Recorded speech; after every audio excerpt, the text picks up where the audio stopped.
அனைவருக்கும் வணக்கம். ரிதன்யா இறந்து 40 நாட்களுக்கு பின் கடையை திறந்த தந்தைக்கு காத்திருந்த அதிர்ச்சி. இதை பற்றி தான் நம்ம இந்த வீடியோவில் டீட்டெயிலாக பார்க்க போகிறோம். ஸோ முடிந்த அளவுக்கு இந்த வீடியோவை ஸ்கிப் பண்ணாமல் முழுமையாக பாருங்கள். இந்த வீடியோக்குள்ளே போகிறதுக்கு முன்னாடி இந்த வீடியோக்கு ஒரு லைக் பட்டனை ப்ரெஸ் பண்ணிடுங்க. நீங்கள் இது வரைக்கும் என்னோட சேனலை சப்ஸ்கிரைப் பண்ணாமல் இருந்தீங்கன்னா மறக்காமல் சப்ஸ்கிரைப் பண்ணிக்கோங்க. கூடவே அந்த பெல் சிம்லையும் மறக்காமல் கிளிக் பண்ணிக்கோங்க. சரி, வாங்க இப்போ நாம் வீடியோக்குள்ளே போகலாம். ரிதன்யாவுடைய தந்தைக்கு அவினாசியிலிருந்து சுமார் 1 கிலோமீட்டர் தொலைவில் சொந்தமாக 5 மாடி கொண்ட ஒரு கடை இருக்குது. இந்த கடைக்கு எக்கச்சக்கமான வாடகைகள் வருது. கீழ் போர்ஷனில் பார்த்திங்கன்னா ரிதன்யா தாம் படித்த ஃபேஷன் டிசைன் மூலமாக நிறைய பேருக்கு டீச்சிங் ட்ரைனிங் கொடுத்துட்டு இருந்திருக்காங்க. இதுக்காகவே ரியா கிரியேஷன் அப்படின்னு சொல்லி தன்னுடைய பேர்லேயே ஒரு கடையை ஓப்பன் பண்ணியிருக்காங்க. இதுக்கு 2 மாத காலம் ட்ரைனிங் கொடுக்குறாங்க. இந்த ட்ரைனிங்க்கு 9,000 ரூபாய் ஃபீஸாக கலெக்ட் பண்ணுறாங்க. இந்த கடையை தான் ரிதன்யா 40 நாட்களுக்கு இறந்து 40 நாட்களுக்கு பிறகு இன்றைக்கி கடையை திறந்திருக்காங்க. ரிதன்யா இந்த கடையை தான் திருமணம் செய்கிறதுக்கு 1 மாதத்துக்கு முன்னாடியே மூடிட்டாங்க. கவினுடைய குடும்பத்தார் இந்த மாதிரி கடை நடத்த வேண்டாம், கல்யாணத்துக்கு அப்புறம் இந்த கடைலாம் நடத்த வேணாம் அப்படின்னு கவின் சொல்லியிருக்காரு. ஸோ அதுக்காக சரி அப்படின்னு சொல்லிட்டு கவினுடைய பேச்சை கேட்டு 1 மாதத்துக்கு முன்னாடியே இந்த கடையை நடத்துறது விட்டுட்டாங்க. ஆனால் கல்யாணத்துக்கு அப்புறம் கவின் ரிதன்யா நடத்தின கடைக்கு பார்த்துருக்காரு. அப்பா, இவ்வளோ பெரிய கடையா, 5 மாடி கொண்ட கடையா, இதில் இவ்வளோ வாடகை வருதா அப்படின்னு எல்லாருமே பார்த்துட்டு அதுக்கப்புறமா அவர் ரிதன்யாவை ஃபோர்ஸ் பண்ண ஆரம்பிச்சிருக்காரு. இல்லை, நீ கடையை தொடர்ந்து கடையை நீ நடத்து, நிறைய பேர் நீ படித்த படிப்பு வீணாகக்கூடாது, நீ ஃபேஷன் டிசைனிங் நல்லா படிச்சிருக்க, அது வீணாகக்கூடாது, நீ நிறைய பேருக்கு இந்த விஷயத்தை கற்றுக்கொடு, அது மூலமாக நிறைய குடும்பங்கள் ஏழை பெண்கள்லாம் அதை கற்றுக்கிட்டு அவங்களும் சம்பாதிக்க ஆரம்பிப்பாங்க, உனக்கும் ஒரு நல்ல பேர் கிடைக்கும், அதனால் தொடர்ந்து இதனை செய் அப்படின்னு சொல்லி கவின் வற்புறுத்தியிருக்காரு. காரணம் என்னென்னா, ரிதன்யா கல்யாணத்துக்கு 1 மாதத்துக்கு முன்னாடி இந்த கடையை மூடிட்டாங்க. இவங்க திரும்பவும் இந்த கடையை ஆரம்பித்து இவங்க ட்ரைனிங் கொடுத்துட்டே இருந்தாங்கன்னா இந்த கடை ஒரு வேளை இவருடைய அப்பா இந்த கடையை, அதாவது மொத்த பில்டிங்கே ரிதன்யா பேருக்கு கூட எழுதி கொடுக்க வாய்ப்பு இருக்குது. அப்படி எழுதி கொடுக்கணுன்னா ரிதன்யா தொடர்ந்து இந்த ட்ரைனிங் நடத்திட்டே இருக்கணும், அவன் டெய்லி இந்த கடைக்கு வரணும். அப்படி வந்தால் மட்டும்தான் இந்த கடையை ரிதன்யா பேருக்கு எழுதி கொடுப்பாரு, இதில் வரக்கூடிய மொத்த வாடகை நம்ம எடுத்துக்கலாம் அப்படின்னு சொல்லி ஒரு திட்டமிட்டு ரிதன்யா கிட்ட நீ கடைக்கு போ, நீ ட்ரைனிங் கொடு, பெண்களுக்கு ட்ரைனிங் கொடு, நீ கோர்ஸ் நடத்து அப்படின்னு சொல்லி இந்த 2 மாதம் வகுப்பு நீ தொடர்ந்து கண்டினியூ பண்ணு அப்படிங்கிற மாதிரிலாம் சொல்லியிருக்காங்க. ஆனால் ரிதன்யாவுக்கு இவங்க நம்மளை திட்டமிட்டு ஏமாற்றி தான் நம்ம கல்யாணம் பண்ணியிருக்காங்க, இவங்க நம்மளை ஏமாற்றிட்டாங்க, இவங்க கிரிமினல் குடும்பம் அப்படின்னு தெரிஞ்ச பிறகு முடியவே முடியாது, நான் கடையை திறக்கவே மாட்டேன் அப்படின்னு சொல்லிட்டு கல்யாணமாகி 78 நாளும் அந்த கடை பக்கமே அவங்க வரலை. எங்கே நாம் கடை பக்கம் போய் அதுக்கப்புறம் அப்பா கடையை நடத்துன்னு சொல்ல நம்ம நடத்த ஆரம்பித்த அதுக்கப்புறம் இந்த கடையும் என் பேரில் எழுதி கேட்க தேவையில்லாத எதுக்கு பிரச்சனை வரும் அப்படின்னு சொல்லிட்டு நான் அந்த கடை பக்கமே போக மாட்டேன் அப்படின்னு சொல்லி ரிதன்யா அந்த விஷயத்தில் ரொம்ப ஸ்ட்ராங்காக இருந்திருக்காங்க. ரிதன்யா இந்த ட்ரைனிங்காக, இந்த 2 மாத ட்ரைனிங்காக 9,000 ரூபா ஃபீஸாக கலெக்ட் பண்ணுறாங்க. இவங்ககிட்ட ட்ரைனிங் ஒரு பொண்ணு ரொம்ப ஏழ்மையான குடும்பத்தை சேர்ந்த பெண். அந்த பெண் சொல்லியிருக்காங்க, என்னால் 9,000 ரூபா ஃபீஸ் கொடுக்க முடியாது, என்னால் ஒரு 5,000 ரூபா தான் கொடுக்க முடியும், அந்த 5,000 ரூபா கூட நான் முதல்ல 2,000 ரூபா தான் கொடுப்பேன், கோர்ஸ் படித்து முடிச்சுட்டு நான் வேலை செஞ்சு சம்பாதிச்சு தான் மீதி இருக்கக்கூடிய 3,000 ரூபா கொடுப்பேன் அப்படின்னு சொல்லியிருக்காங்க. அப்போ ரிதன்யா, பரவாயில்லை, நீங்கள் ரொம்ப ஏழ்மையான குடும்பம், உங்களுக்கு ஹெல்ப் பண்ண மாதிரி எனக்கு இருக்குது, நான் உங்களுக்கு கற்றுக் கொடுக்குறேன் அப்படின்னு சொல்லிட்டு அந்த 2,000 ரூபா மட்டும் வாங்கி அவங்களுக்கு எப்படி துணி தைக்கணும் அப்படிங்கிறத கற்றுக் கொடுத்துருக்காங்க. அதுக்கு பிறகு அந்த பெண் கற்றுக்கிட்டு போன பிறகு 2 மாதம் கழிச்சு தான் 2,000 ரூபா கொண்டு அந்த ரிதன்யா கிட்ட கொடுத்துருக்காங்க. அப்போ ரிதன்யா என்ன சொல்லியிருக்காங்கன்னா, சரி ஓகே போதும், எனக்கு இந்த 2,000 ரூபாய் போதும், மீதி 1,000 ரூபாய் நீங்கள் தர வேண்டாம், நீங்கள் தொடர்ந்து நீங்கள் உங்கள் தொழிலை நல்ல விருத்தி பண்ணுங்கள், நல்ல டெவலப் பண்ணுங்கள் அப்படின்னு சொல்லிட்டு அந்த 1,000 ரூபாய் கூட வாங்காமல் அனுப்பிச்சிருக்காங்க.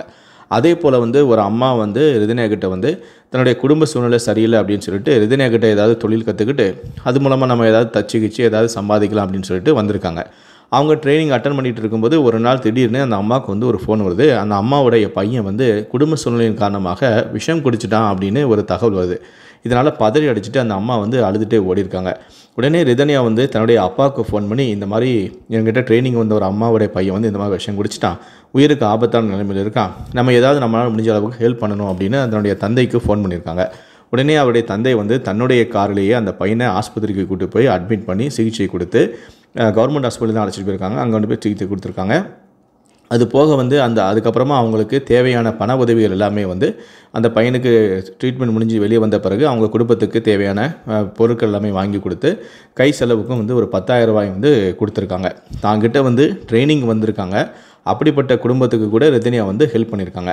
அந்த அம்மா வந்து ரிதன்யா வந்து இறந்த பிறகு ரிதன்யாவுடைய வீட்டுக்கு வந்துட்டு ரிதன்யாவுடைய பாடியை பார்த்துட்டு கதறி அழுதுருக்காங்க. என் பையனுடைய உசிரை காப்பாற்றுற நீ இப்படி அநியாயமாக இறந்துட்டியம்மா அப்படின்னு சொல்லிட்டு கதறி அழுதுட்டு அந்த அம்மா வந்து போயிருக்காங்க. நீ இப்படி ஒரு முடிவெடுப்புன்னு நான் கனவுல கூட நினைக்கலையம்மா, உனக்கு இப்படி ஒரு வாழ்க்கை அமைஞ்சிட்டே அப்படின்னு சொல்லிட்டு அந்த அம்மா அந்த நடந்த சம்பவத்தை சொல்லி கதறி அழுதுருக்காங்க. இந்த ரியா கிரியேஷன் இந்த கடையில் வந்து பார்த்திங்கன்னா ரிதன்யா வந்து என்னதான் வந்து மற்றவங்களுக்கு வந்து தொழில் கற்றுக் கொடுத்தாலும் வந்து தனக்குன்னு ஒரு தனியாக ஒரு அறை வச்சுருக்காங்களாம். அந்த கடைக்குள்ளேயே அவங்களுக்குன்னு தனியாக ஒரு கேட்டெல்லாம் போட்டு ஒரு அறை வச்சுருக்காங்க. அதில் இவங்களுக்குன்னு தனியாக மிஷின், இவங்களுக்கு தேவையான நூல் அது இதுன்னு எல்லாமே வந்து அந்த ரூம்குள்ளே தான் இருக்குமா. அதுக்குள்ளே யாரையும் வந்து அலோவ் பண்ணவே மாட்டாங்களாம். ட்ரைனிங் வந்தவங்க யாரும் அந்த மிஷினை கூட தொடக்கூடாதான். இவங்க அந்தளவுக்கு வந்து ரொம்ப சென்டிமெண்ட்டாக இருப்பாங்களாம். தன்னுடைய ரூம் இது என்னுடைய பொருள், இது யாரும் அலோவ் பண்ண யாரும் உள்ளே வரக்கூடாது அப்படின்னு சொல்லிட்டு ட்ரைனிங் கொடுக்குறவங்களுக்குன்னு தனியாக மிஷினு எல்லாமே வந்து அவங்களுக்குன்னு தனி செக்ஷனே இருக்கான். இந்த ரூம் மட்டும் ஒரு கேட் மாதிரி போட்டு இது யாரும் வரக்கூடாது, இது என்னுடைய பர்சனலான விஷயம் அப்படின்னு சொல்லிட்டு அதில் மட்டும் அது யாரையும் அலோவ் பண்ண மாட்டாங்களாம். அந்த ரூமுக்குள்ளே தான் இப்போது ரிதன்யா வந்து எம்ப்ராய்டிங் மூலமாகவே தன்னுடைய அம்மா அப்பா ஃபோட்டோவை அவங்க எம்ப்ராய்டிங் மாதிரியே டிசைன் பண்ணி அந்த செவுத்தில் மாட்டி ஒரு சாமியை கும்பிட்ற மாதிரி தன்னுடைய அம்மா அப்பாவை வந்து கும்பிட்டுட்டு இருந்திருக்காங்க. இப்போ அவருடைய அப்பா வந்து இந்த ரூமுக்குள்ளே போய் பார்க்கும்போது இந்த ஃபோட்டோ இருக்கிறத பார்த்துட்டு கதறி அழுதிருக்காரு. இந்த ஃபோட்டோவும் தற்போது சமூக ஊடகங்களில் வெளியாகி வைரலாக பகிரப்பட்டு வருது. அதே போல்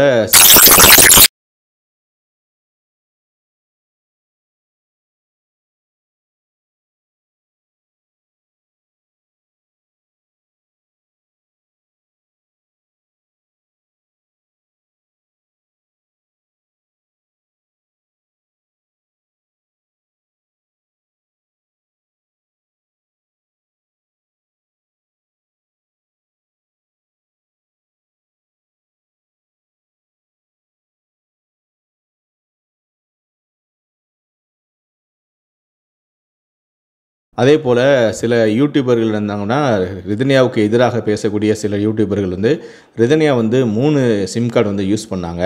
அந்த 3வது சிம் கார்டில் தான் வந்து ரகசியமே இருக்குது. அந்த 3வது சிம் கார்டில் அவங்க வந்து தற்கொலை செய்கிறதுக்கு முன்னாடி யார்கிட்ட பேசினாங்க அப்படிங்கிறது அதில் தான் இருக்குது. அதை தான் இப்போது போலீஸார் வந்து தடவியல் ஆய்வுகள் வந்து பண்ணிக்கிட்டு இருக்காங்க. இன்னும் ஒரு 14 நாளில் அது யார் என்ன ஏதுன்னு கண்டுபிடிச்சிருவாங்க. அது கண்டுபிடிச்சிட்டாங்கன்னா இதற்கு இந்த விஷயத்துக்கும் கவின் குடும்பத்தாருக்கும் எந்த விதமான தொடர்பும் இல்லை அப்படிங்கிறது வெளியே தெரிஞ்சிடும். அதுக்கப்புறம் அவங்க வந்து ரிலீஸ் ஆயிடுவாங்க அப்படிங்கிற மாதிரிலாம் பேட்டி கொடுத்துருந்தாங்க. அந்த மாதிரிலாம் வந்து யூடியூப்பில் பேசியிருந்தாங்க. இப்போ ரிதன்யாவுடைய குடும்பத்தார் இதை பற்றி என்ன சொல்கிறாங்கன்னா, ரிதன்யா வந்து 3 சிம் கார்டு யூஸ் பண்ணது உண்மைதான்.